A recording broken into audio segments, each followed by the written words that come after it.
and share some tributes and remembrances.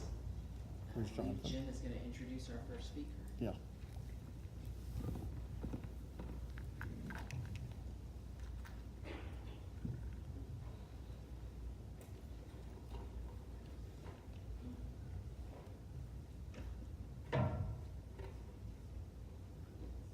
Where's my stuff?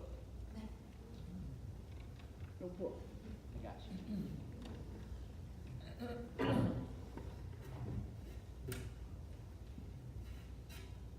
Oh, sweet.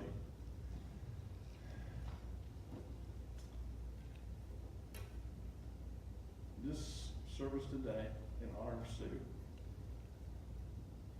took a village to put together. And I'm especially thankful to my two sons, James Edward and Jonathan Ross, because the three of us together with our techie knowledge were able to put together, I think, something that Sue would appreciate, that would not embarrass her. We each had our special skills. James he worked on the Photoshop of the images. Jonathan put the images and music together in a movie. The first part that you watched for 24 minutes was a movie that Jonathan put together. And then I put it all in PowerPoint so that it would show up and you could see it in a sensible way. So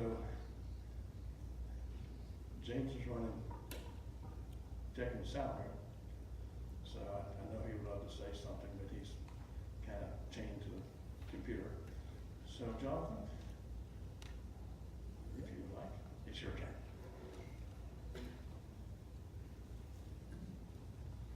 Now, I read this before, and it is hilarious.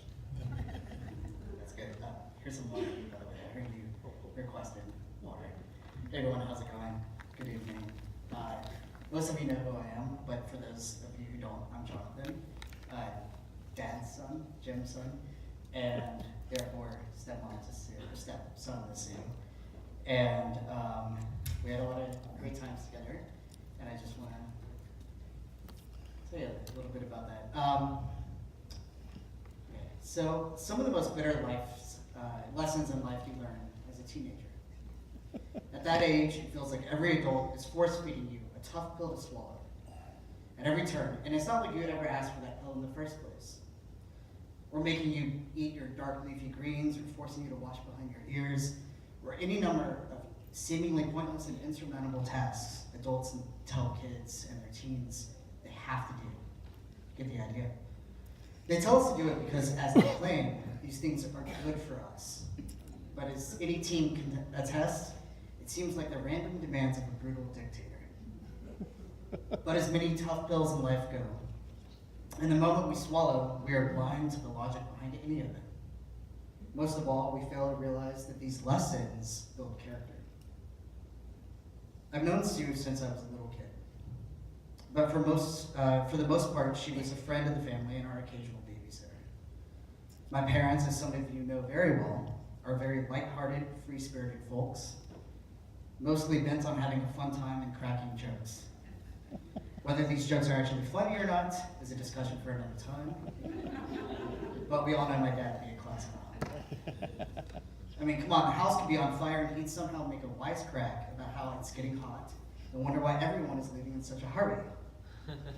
These are amazing qualities that I'm grateful my parents have, but neither of them are necessarily known for firm order or time management. My mom has a strict and sassy side, she's here, and my dad maybe is a little too lax at times. What? So I was sort of used to waking up as I pleased and cleaning up only when it seemed impossible to find anything. This all seemed like a fine way to live, and as far as dads and sons go, we were living the dream. Yeah. Then Sue entered the picture full time, and suddenly everything changed. I was a 14-year-old boy with a cool life to live, and she, it seems, was the new sheriff in town, bent on ruining my fun. And I'll be honest with you, we fought a lot. We're both stubborn, strong-willed personalities, which was a recipe for war. And as pointless as it may sound today, most of what we fought about were all the tough pills she was trying to jam down my throat. the harsh realities of life's everyday drudgery. Things such as wash your dishes, clean your room, take out the trash, wash your dishes, finish your homework, mow the lawn, sweep the floor, wash your dishes, practice good hygiene, say thank you, yes ma'am, do your laundry. Oh, and did I mention wash your dishes? We thought a lot about dishes. And as silly as all of this sounds, when you're a rogue teenager, all these new rules and tasks feel like punishments designed by a drill sergeant gone mad. So all the time I'd whine and I'd ask her, but why? Why? She'd just tell me to do them, no questions asked. At the time, this didn't seem like a satisfactory reason. I needed cold, hard evidence that doing all this extra work all the time had some sort of payoff. I remember once she asked me to complete a chore and I quit so that we should hire a cleaning person so that we could absolve ourselves of all this hard work. She shot me a look so annoyed that my voice crawled back into my throat, and I just nodded, yes ma'am, I'll get right on.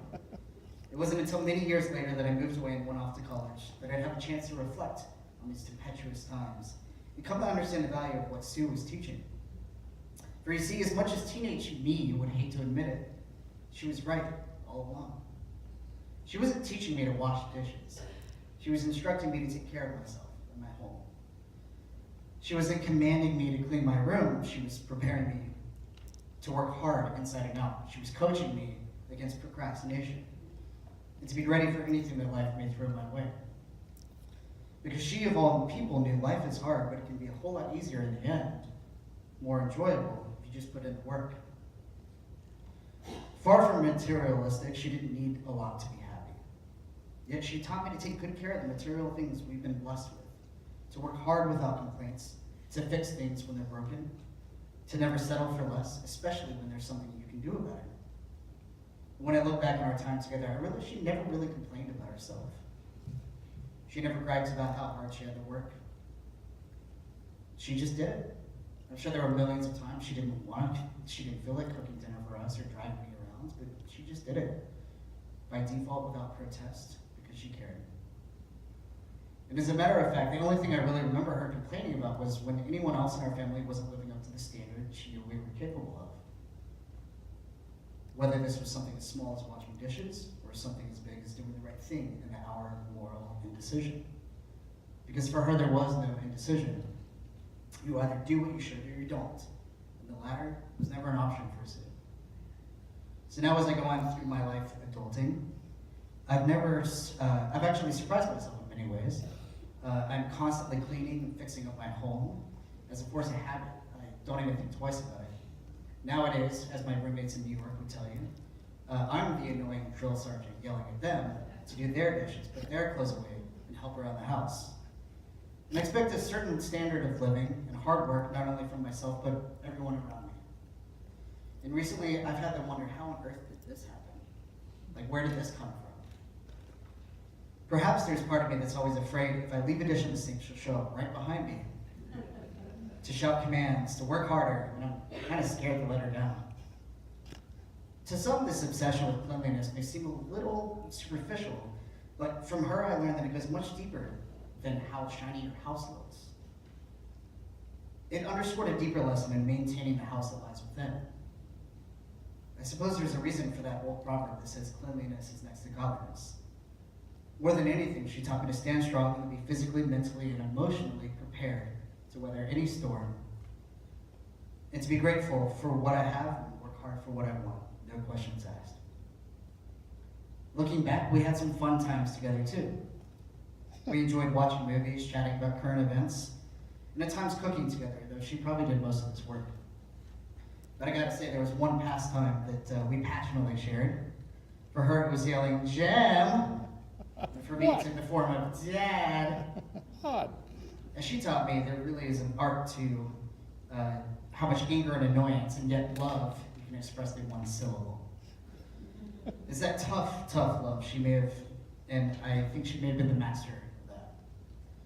I'm really going to miss her bossing my dad around.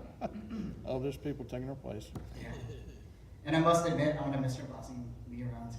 Yeah, Lord knows we boys need it. we do. Heaven is a place that's perfect and clean already before Sue arrived. and I hope she's at rest now, never to have to work again. But if I know her, I wouldn't be surprised if she's tidying up her little corner of paradise, washing clouds and polishing her halo, maybe even bossing a couple angels around. And if they know what's best for them, they better listen. No questions asked. Thank you, Jonathan.